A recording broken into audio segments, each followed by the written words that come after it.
नमस्कार, जोहार दिल्ली। जानते हैं झारखंड की ताज़ा खबरों को, लेकिन उससे पहले अगर आपने अभी तक इस चैनल को सब्सक्राइब नहीं किया तो सब्सक्राइब कर लें, जिससे कि आपको झारखंड की ताज़ा खबर रोजाना मिलती रहे।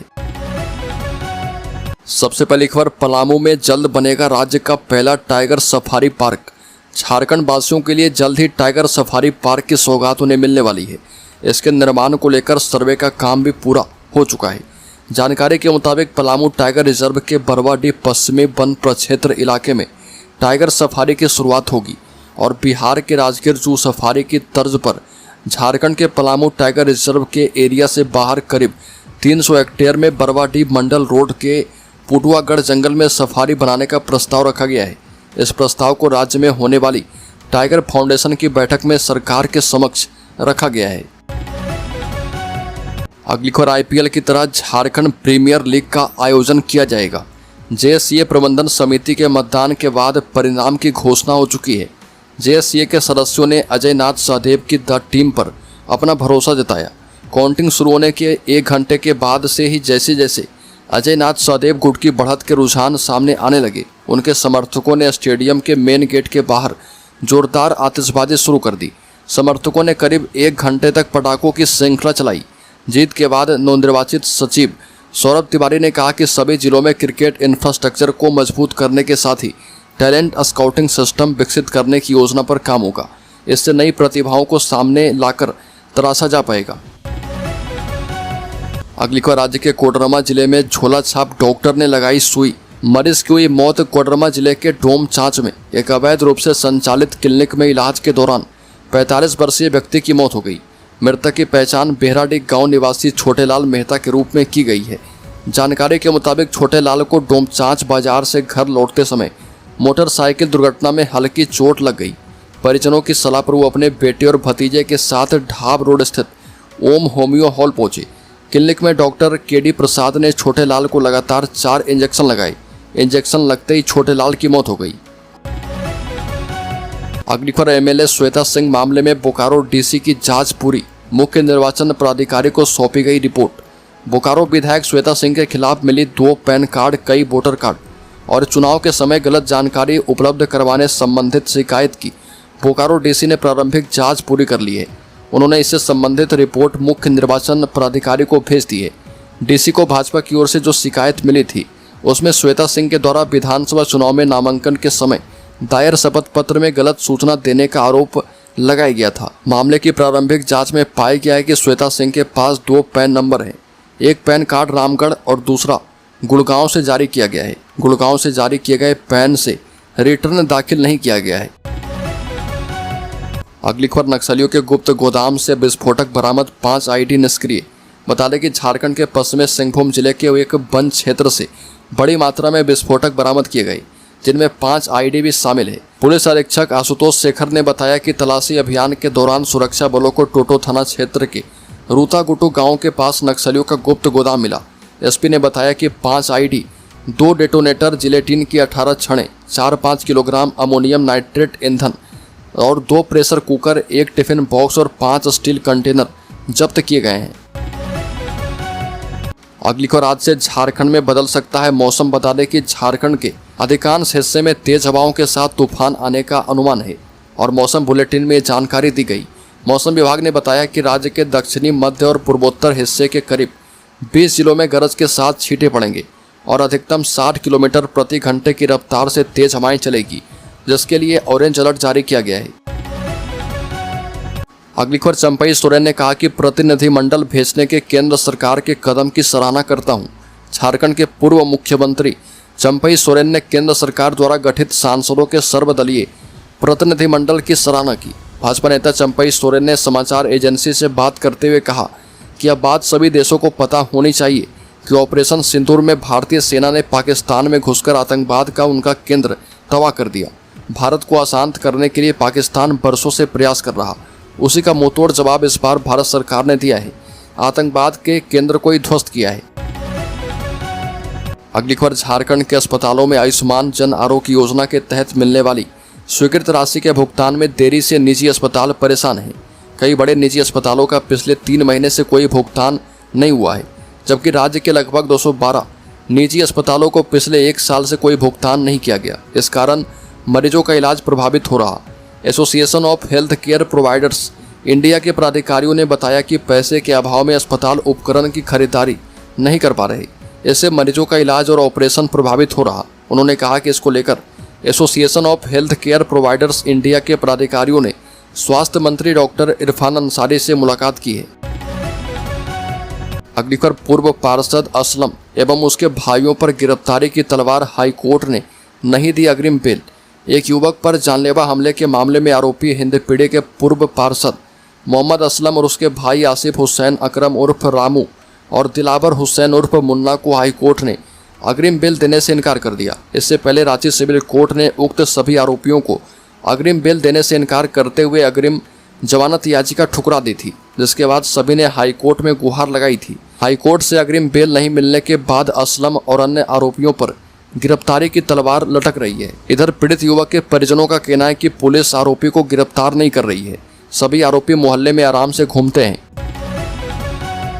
अगली खबर, झारखंड से जाएंगे 1307 हज यात्री।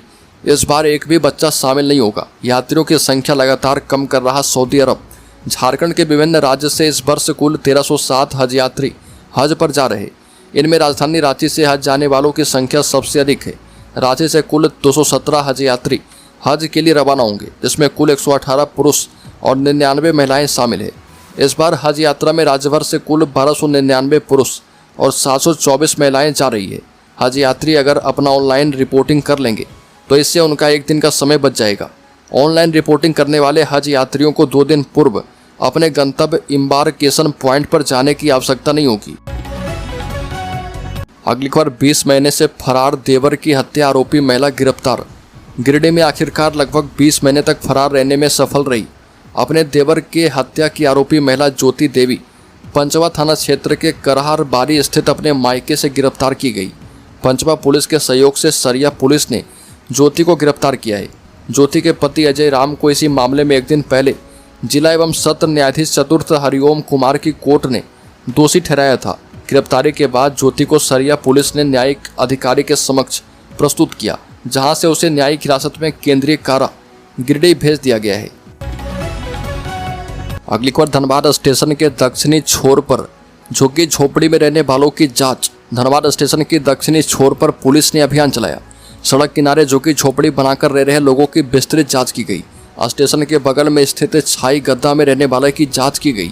धनबाद थाना प्रभारी राम नारायण ठाकुर और बैंक मोड़ थाना प्रभारी प्रवीण कुमार की अगुवाई में चलाए गए अभियान के दौरान पुराना बाजार, रेलवे फाटक, टिकिया पाड़ा, पानी टंकी रोड, चौपाटी, झरिया पुल क्षेत्र में पुलिस अफसर एवं जवानों ने पैदल पेट्रोलिंग करते हुए एंटी क्राइम चेकिंग की। हाई स्पीड बाइक की भी चेकिंग की गई। चेकिंग के दौरान 2 संदिग्ध बाइक सवारों की पहचान सुनिश्चित करवाने के लिए उन्हें थाने लेकर जाया गया। अगली खबर, बोकारो स्टील सिटी स्टेशन के पुनर्विकास का काम जोरों पर। भारतीय रेलवे देश के कई रेलवे स्टेशनों के कायाकल्प करने को लेकर मिशन मोड में है। कई स्टेशनों पर तेजी से काम चल भी रहा। रेलवे की माल ढुलाई और यात्रियों दोनों के सुचारू रूप से आवाजाही का एक प्रमुख केंद्र है और Bokaro steel city railway station, यह स्टेशन भी अमृत स्टेशन योजना के तहत अहम बदलाव के लिए तैयार है और इस स्टेशन का भी विश्वस्तरीय तरीके से बदलाव करवाया जा रहा। दक्षिण पूर्व रेलवे ने जिन 72 रेलवे स्टेशनों को पुनर्विकास के लिए चुना, उसमें Bokaro steel city railway station भी शामिल है। अगली खबर, झारखंड में 1 अरब 40 करोड़ लगाकर अस्पतालों को दुरुस्त करेगी सोरेन सरकार। राज्य सरकार के सभी अस्पतालों के भवन दुरुस्त किए जाएंगे। इसके तहत चिकित्सा केंद्र भवनों की छत, दीवारें, खिड़कियां आदि दुरुस्त करते हुए बिजली एवं पानी की उपलब्धता, साफ सफाई, सुरक्षा, अग्निशमन व्यवस्था एवं बागवानी आदि की व्यवस्था सुनिश्चित की जाएगी। इसके लिए स्वास्थ्य विभाग ने मुख्यमंत्री अस्पताल संचालन एवं रखरखाव योजना के तहत 1 अरब 40 करोड़ रुपए की प्रशासनिक स्वीकृति प्रदान कर दी है। यह व्यवस्था राज्य के सभी जिला अस्पताल, अनुमंडल अस्पताल के लिए लागू रहेगा। अगली खबर, निशाने में चूक रहे झारखंड के पुलिस। राज्य में साक्षर आरक्षी से एसआई में प्रोन्नति के लिए आयोजित परीक्षा में राजधानी रांची के 298 आरक्षियों में से 172 फेल हो गए, यानी 57% आरक्षी असफल रहे। इन आरक्षियों में से अधिकांश पर राजधानी रांची की सुरक्षा व्यवस्था और विधि व्यवस्था की जिम्मेदारी है। इनमें अधिकांश आरक्षी फायरिंग और आपराधिक न्याय व्यवस्था से जुड़े कानून विषय में जानकारी नहीं होने की वजह से फेल हुए हैं। ये करीब 10 वर्षों से कार्य कर रहे हैं, इसके बाद भी इन विषयों में फेल हो गए। अगली खबर, पूर्व मुख्यमंत्री एवं भाजपा नेता चंपई सोरेन के बयान पर झारखंड मुक्ति मोर्चा ने पलटवार किया। झारखंड मुक्ति मोर्चा ने कहा कि भाजपा आदिवासियों को बांटने का षड्यंत्र रच रही है। पार्टी के महासचिव विनोद कुमार पांडे ने कहा कि बांग्लादेशी घुसपैठ के नाम पर भाजपा आदिवासी और मूलवासी को बांटने का षड्यंत्र रच रही। उन्होंने एक बयान जारी कर कहा कि भाजपा को राज्य की जनता के मुद्दों से कोई सरोकार नहीं है। केंद्र सरकार के स्पेशल टास्क फोर्स के गठन का असली मकसद आदिवासी समाज को डराने और कमजोर करना है। पांडे ने कहा कि भाजपा आदिवासी के नाम पर राजनीति कर रही है, लेकिन सत्ता में रहते हुए उन्होंने कभी सरना कोड की मान्यता नहीं दी है। अगली खबर, राज्य के पाकुड़ जिले के छोटी अलीगंज में 2 घरों में चोरी। एक घर से 4 लाख के गहने और नकदी चोरी, दूसरे से हजारों का सामान गायब। पाकुड़ नगर थाना क्षेत्र के छोटी अलीगंज में 2 घरों में चोरी की वारदात सामने आई। जियो कंपनी में कार्यरत रामजी भगत और बीना देवी के घरों को चोरों ने निशाना बनाया। रामजी भगत रात फील्ड वर्क पर गए थे। जब वो लौटे तो उन्होंने घर का मुख्य दरवाजा टूटा पाया। अंदर जाकर देखा तो सारा सामान बिखरा हुआ था। करीब 3 लाख रुपए के सोने के गहने और 1 लाख रुपए नकद गायब थे। घटना की सूचना मिलते ही नगर थाना पुलिस मौके पर पहुंची। राम जी ने बताया कि उनकी मां इलाज के लिए बेंगलुरु गई है और घर में कोई नहीं था। उन्होंने थाने में लिखित शिकायत दर्ज करवाई है। अगली खबर, रांची के कांके में मुंडन समारोह के दौरान हत्या। बता दें कि कांके डैम इलाके में उस वक्त सनसनी फैल गई जब मुंडन कार्यक्रम के दौरान कुछ अज्ञात अपराधी घर में घुस गए और रमेश उरांव की हत्या कर दी। इस घटना के बाद इलाके में तनाव का माहौल है। आक्रोशित ग्रामीणों ने कांके रोड को जाम करके जमकर प्रोटेस्ट किया।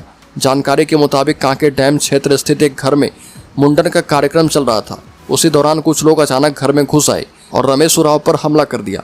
परिजनों ने आनन फानन में घायल रमेश को रिम्स अस्पताल पहुंचाया, लेकिन इलाज के दौरान उनकी मौत हो गई। अगली खबर, झारखंड के शेयर होल्डर्स इन्वेस्टर्स के लिए सेंसेक्स 100 अंक नीचे 82,250 पर कारोबार कर रहा।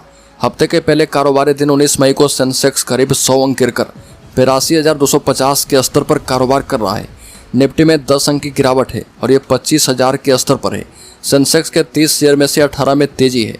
टाटा मोटर्स, एनटीपीसी और बजाज फाइनेंस करीब 1% ऊपर है। इन्फोसिस, इंडसइंड बैंक और जोमेटो के शेयर 1% नीचे कारोबार कर रहे।